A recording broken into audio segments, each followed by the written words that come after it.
तो बेटी से तुम नफरत नहीं, बेटी का सत्कार करो। जब देता है वो तुमको बेटी तो सुपर वाले का उपकार करो। कि मेरी माँ है माँ बनने वाली, घर में हुआ उत्सव सा माहौल, मानो है आज ही होली और दिवाली। कि माना वजन में हल्के हैं पर हमें हल्के में ना लीजिए। जब हम मशहूर हो जाएंगे तो आप खुद ही हमारे पास आकर कहोगे, अरे शायर साहब जरा एक ऑटोग्राफ हमें भी तो दीजिए। क्या कहा पगले कि तुम उस पर मरती हो और वो भी सिर्फ तुम पर ही मरती है। अरे क्या कहा पगले कि तुम उस पर मरती हो और वो भी सिर्फ तुम पर ही मरती है। जरा सीआईडी जांच बिठा लो भाई साहब जी, एक ऐसा प्यार और ऐसे वादे रोज ना जाने कितनों से करती है। खुद के छोरे ने चचा तक बनानी ना आंदी हो, कि खुद के छोरे ने चचा तक ना बनानी आंदी हो, पर बहु अंटी ने जमा 56 भोग बनाने वाली चाहिए। और खुद का छोरा चाहे निकम्मा हो, जमा शक्ल का कति बुंडा हो, पर बहु अंटी ने जमा ऐश्वर्या कटरीना से चाहिए। वांटे जी, ऐसे कैसे चलेगा।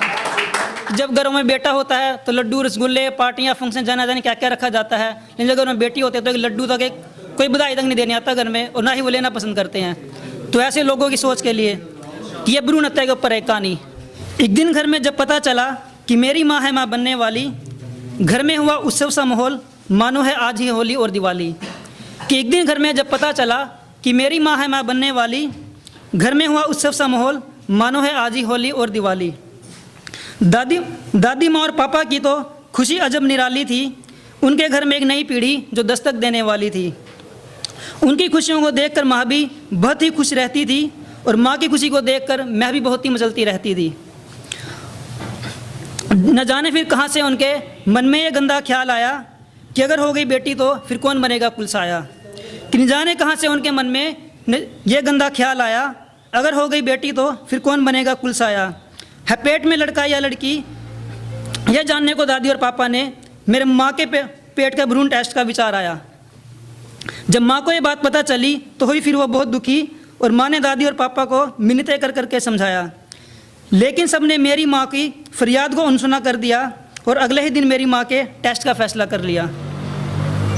और चले गए अगले दिन वो सब उस जालिम डॉक्टर के पास, और डॉक्टरों को फिर पापा बोले, देखो सुनो तुम मेरी बात, अगर हुआ जो लड़का तो फिर उसे तुम यूं ही रहने देना, लेकिन अगर हो लड़की तो फिर से तुम्हें अंदर ही मार देना। ये कहकर पापा ने फिर डॉक्टरों को नोटों का बंडल पकड़ाया, और डॉक्टर वो बंडल लेके मन मन सा मुस्कुराया। अंदर जाकर फिर डॉक्टर ने मेरी मम्मा का चेकअप किया, है उनके अंदर लड़की, मशीन से उन्होंने ये पता किया। डॉक्टर ने पापा को बतलाया कि अंदर पेट में लड़की है। पापा ने फिर मुझे हुक्म सुनाया।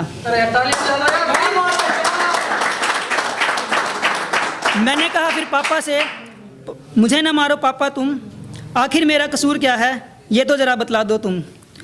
पापा फिर बोले कि तू है एक बेटी, क्या ये कसूर कम है तेरा, इसलिए तुझे मारने का फैसला अब बिल्कुल भी नहीं बदल सकता है मेरा। मैंने कहा फिर पापा से, मैं बेटा बन के दिखलाऊंगी, एक बेटे से ज़्यादा दुनिया में तुम्हारा नाम चमकाऊंगी। कि मैंने कहा फिर पापा से, मैं बेटा बन के दिखलाऊंगी, एक बेटे से ज़्यादा दुनिया में तुम्हारा नाम चमकाऊंगी। लेकिन पापा ने तो जैसे ठान ही लिया था मुझे पेट में मारने का, उन्होंने प्रण सा कर लिया था। फिर आया डॉक्टर माँ के पास, मुझे मारने का सामान वो लेके।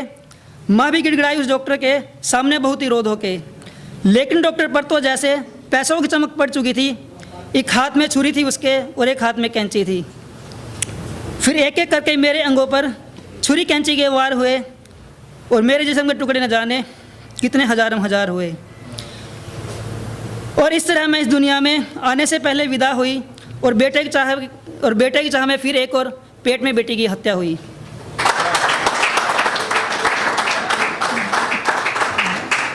दोस्तों विनती है मेरी सबसे कि कभी ना भ्रूण हत्या करवाना, बेटे की चाह में तुम कभी ना एक बेटी की बलि चढ़ाना। जब बेटों से सारी उम्मीदें धूमर धूमिल हो जाती है, तब एक बेटी ही सच्चे मायने में एक पिता का साथ निभाती है। सो बेटी से तुम नफरत नहीं, बेटी का सत्कार करो। जब देता है वो तुमको बेटी तो सुपर वाले का उपकार करो।